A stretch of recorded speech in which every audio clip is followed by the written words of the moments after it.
You're listening to My Spouse Has Dementia, a podcast that uses personal stories, interviews, and simple rituals to support dementia caregiving spouses, because the odds of our survival aren't very good. I'm Sita Christian, writer, life cycle celebrant, widow. My husband died in the summer of 2022. He had Alzheimer's. Since then, I've been talking to other spouses who have been on this same journey. Here's one of those conversations. It's with the author of a memoir titled My Two Elaines. My guest is the former governor of the state of Wisconsin, but he's not here to talk about politics. He and his wife, his childhood sweetheart, were married for 62 years when she died of Alzheimer's, and he has written a memoir about the experience. My guest is Governor Martin Schreiber. Marty, thank you so very, very much for being a guest on the show. Zita, thank you. My honor to be with you. And just so you know, you've got to take great comfort in what you are doing to help people on this journey of Alzheimer's and dementia. Truly, you have made a difference and continue to make a difference in people's lives. Marty, thank you. I've always believed in the power of story. And I believe that those of us who have the story to tell, the story of caregiving, the real lived experience, we need to value our stories. And for those of us who have a platform of whatever kind, I think that means that we also have a responsibility to share the stories, because there are a lot of people out there like you and like me who have survived the caregiving journey, but there are a lot of other people in that same situation who have not. So I'm very, very glad, for personal and professional reasons and for cosmic reasons, that you're with me here today.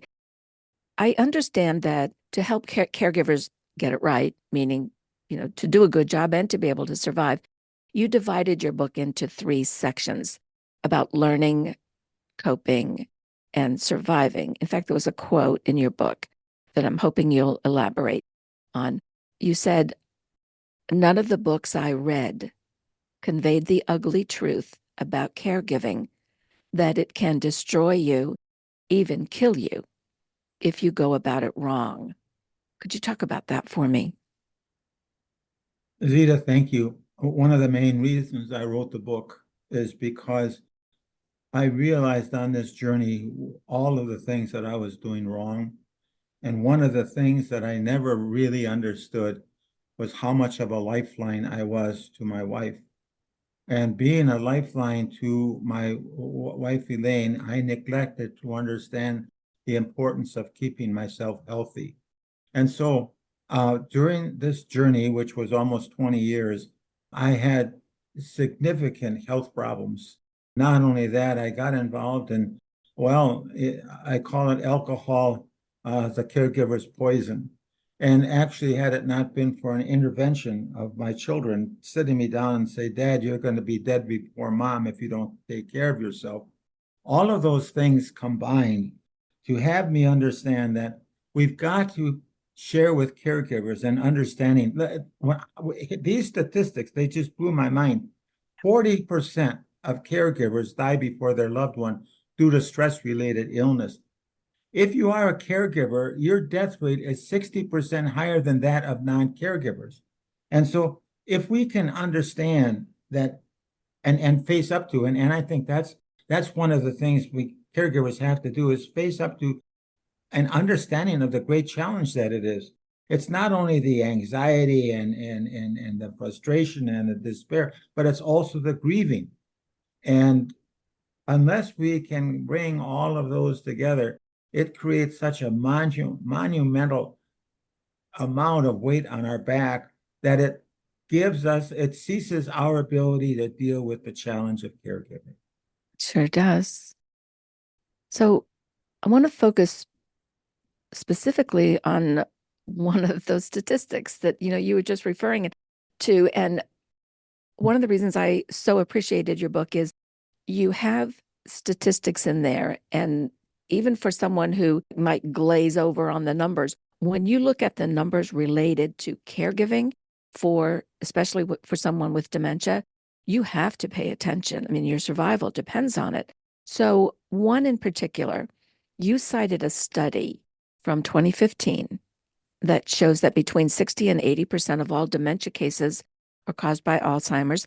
And here's the kicker, that only about 45% of those people were ever told that they had Alzheimer's. So, for a disease that is so unrelenting, irreversible, and fatal, why do you think some people are not told what the diagnosis is? And talk to me about the benefits of knowing, because I wonder, is the problem lying with doctors who are not willing to convey the information? Or is the problem with family members who don't want to actually tell the person because maybe they don't get the diagnosis until the person is well into the disease and isn't going to remember? What is all of that energy around not telling the diagnosis? Well, the answer is yes, yes, to the points that you raised. If there's one thing in my judgment worse than Alzheimer's, it's ignorance of the disease. And ignorance of the disease by the medical profession, who doesn't understand when there is a diagnosis of Alzheimer's, there are two patients, the person who is ill and the caregiver. And it would be my hope that the medical profession would begin to understand that. And so hopefully those statistics that I cited are being changed.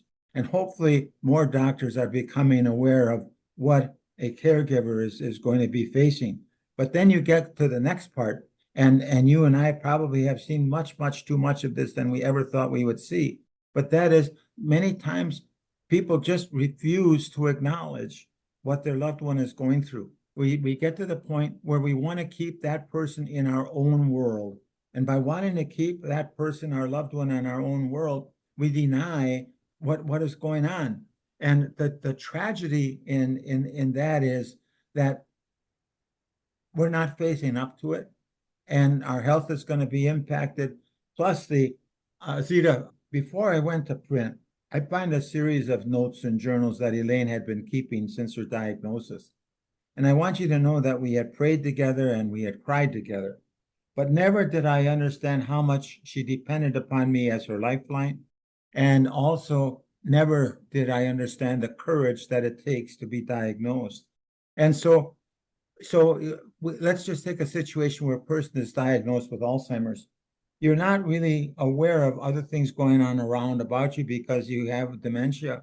And so what happens is you're worried about what the future is. And then I said, no, Elaine, it didn't happen on a Thursday. It happened on a Friday. No, Elaine, it wasn't the Smiths. It was the Joneses. Elaine, I told you 15 times you're leaving at 10 o'clock. Why do you have to put the car keys in the dishwasher?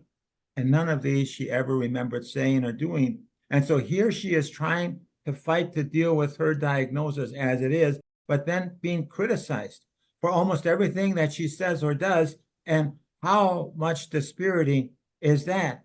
It can't get any worse than that, to be diagnosed with this illness and then have your loved one continuously criticized and continuously try and tell you how wrong you are. And so we've got to better understand this disease, and we've got to come to the point where people have to let go of this person who once was. We've got to get to the point where whoever this person is now, that's who we have to embrace. And so going back to the statistic about people not wanting to admit it or being told about it and so forth, I don't think it's fair. It's not right. That diagnosis should be there so people can plan their bucket list. They can plan on how best they can navigate this with loved ones, with grandchildren, and so on. Yes. When you think about all of that, because I remember going through the same thing, and let me just say, in hindsight, the benefit of 20/20 vision, I think back to when my husband died, and that was in July of 2022. I spent that first 6 months in what I would call react. I was a zombie. I just went through the motions of filing paperwork and doing things I had to do. And then for the next 6 months or so, I talk about that phase as I realized.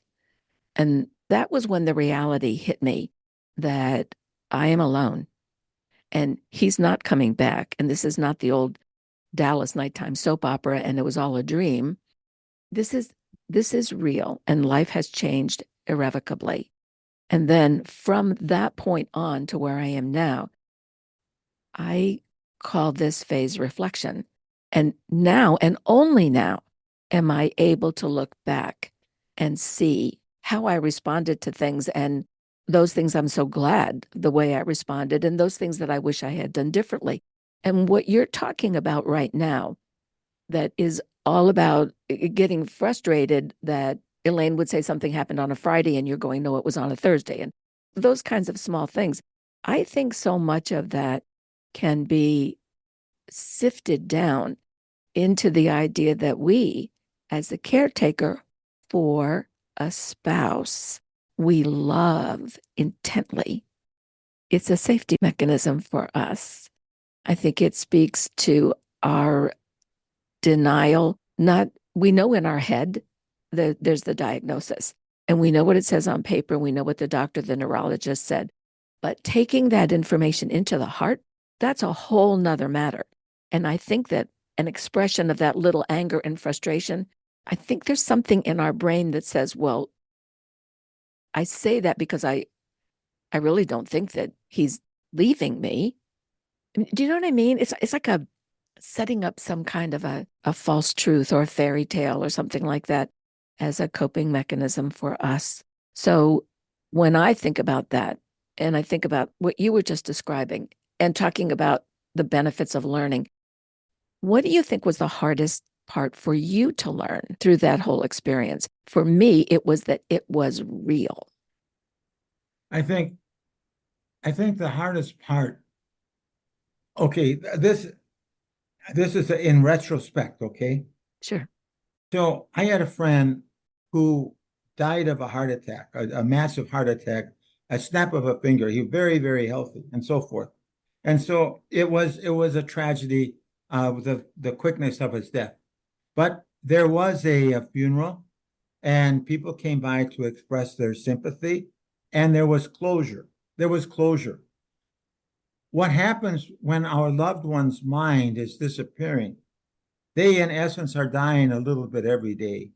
And so, what our situation then is, you and I see our loved one pass away a little bit every day. And what we are going through, I believe, is a grieving process.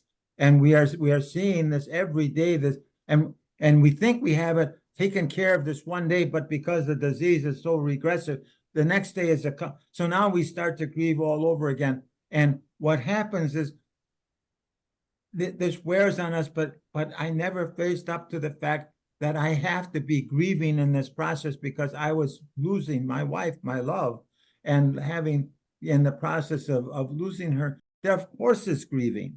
And so I think had I been able to understand that and better face it, I think that could have given me a type of relief that would allow me to have been more relaxed and in understanding of this uptight feeling. As I said, we've got anger and we've got frustration and we've got guilt and we've got everything going on, plus this whole business of grieving.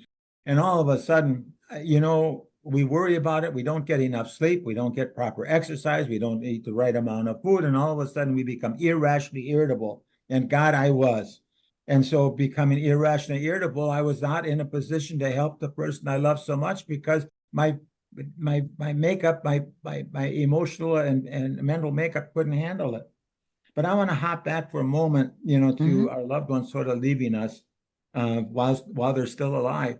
So Elaine asked me once, how are my parents? I said, they were both dead. Oh, no, they're not. I said, Elaine, they're both dead. Well, the shock on her face when she realized she didn't say goodbye, much less attend, I promised myself I would never put her through that again. And so then the next time she asked me, how are my parents? Oh, I said, Elaine, your mom really likes working at church. She likes to volunteer and your dad likes it. Oh, she said, that makes me feel so happy.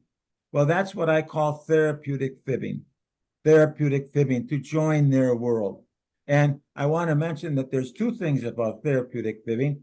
And one of them is I tried it the first year of marriage. Doesn't work so good. Didn't The work so well, second did thing, it? The second Yeah. thing about therapeutic fibbing, and not everyone believes me on this, Sita, not everyone believes me, but when Moses was taking the 10 Commandments down from Mount Sinai, I was with him and I helped him carry those tablets down. And now we're at the bottom, and the front of the tablets is written in Arabic Hebrew. I didn't know, I couldn't read Arabic Hebrew, but I went around and I looked at the back of these tablets. And do you know what it said in American English, the official language now of the United States of America? What it said was therapeutic fibbing is good. Therapeutic fibbing isn't viable. Therapeutic is fibbing something is very important for you to do to help your loved one on their Alzheimer's journey. So that's what it said there. And so again, to join the world of this person who now is, and that's so difficult, isn't it, to let go of this person who once was. And again, that gets back to your question about, why do people want to not tell their loved one? Why do they want to keep it, and so forth and so forth? Well, because we don't want to let go. But that's not going to create the best possible life for our loved one. And it's not going to change the reality. No, I think that's one of the hardest things, is accepting that this is the reality, and we need to adjust to who we are in order to make life as easy as possible for the person we love who is leaving us. I want to get in specifically to something that you talked about in your book that I don't hear a lot of people talk about. I put it under the category of manhood challenged. You said there were statistics from 2021 that shows that in America, about 2/3 of the people who have Alzheimer's are women, and that's 3.8 million individual tragedies. So for a husband caring for a wife, how is the definition of manhood challenged, and how is it changed? I say this because on one hand, we say, well, if more women have Alzheimer's, then that must mean there are more of the husbands, looking at the stereotypical man-woman relationship. But in any spousal relationship, we would think, well, then there have to be a lot of the husbands taking care of the wives, but they're not. Most of the dementia patients in nursing homes, in memory care facilities, are women, because so many of the husband half of that partnership, they are either not equipped or not able, or for make a list of reasons that they are not comfortable in that caregiving role. And you were in that caregiving role for a long, long time. I think everybody comes to a certain point where whatever the challenges are, because the challenges increase just dramatically, towards the end, and you need 24/7 help, you need shifts. And so we all make individual decisions. But I think we need to have more conversation about husbands caring for wives. Number one, because of the statistics, it's going to be needed. And also because I think, and maybe I'm stereotyping here, admittedly, but I think a lot of men in our generation, for you and me, they're not prepared for that kind of family support. You and I grew up in times where, yes, there were stereotypical roles of men providing and women creating the home and the hospitality and the children nurturing. And then you reach a point where now roles not even have to shift, because the one with dementia, if it's the wife, she can't take on another role. And you as the husband have to step into something you're not prepared for in most cases. And you talked in the book about how stepping into that role, asking for help, how the whole concept of asking for help was it was against what your definition of like being a strong man was. And yet you reach the point where you have to for your own survival. So would you talk to me about asking for help and about how that need changed your perception of manhood? What does it mean to be a man? Thank you for that. Genetically, my era man never changed the diaper, may not have been in the delivery room when our child was born, never really took care of a sick child, never really did anything in cleaning up after what might have been an accident by one of our children, and so forth. And so call it either a charmed life or call it a life misspent. But we grew up not even grasping the understanding of what it's like to give somebody a bath or a shower. And so there is that awkward situation. But then also we get to the fact where we think that to ask for help is the cowardly about it. And when I give my talks now, I try and stress the fact that to ask for help means you're not giving up. To ask for help is a sign of courage. And I want to stress that to ask for help means you're not giving up. As long as I tried to do things by myself, my gosh, my whole health and my whole attitude and my whole outlook on life was so dismal and unfortunate for Elaine because I was a lousy, bad, very bad caregiver. But once you understand just a little bit about the fact that it's a tough thing, and no one should be afraid to ask for help. No one should be afraid to say, I'm not giving up, and we're going to make sure that we do this together. And I want to make sure that that's driven home in people's minds, that to ask for help means you're not giving up. To ask for help is a sign of courage. And so I use the analogy, if we assume that we're surrounded by an enemy and we can't, it's just absolutely hopeless, it's going to be the end. Are we just going to sit there and have ourselves be annihilated, or are we going to call for help? Are we going to call for assistance? And so you and I go back, we talked right from the very beginning, and your experience the same, but I go back with Elaine 22 years now. Alzheimer's could not be cured or prevented.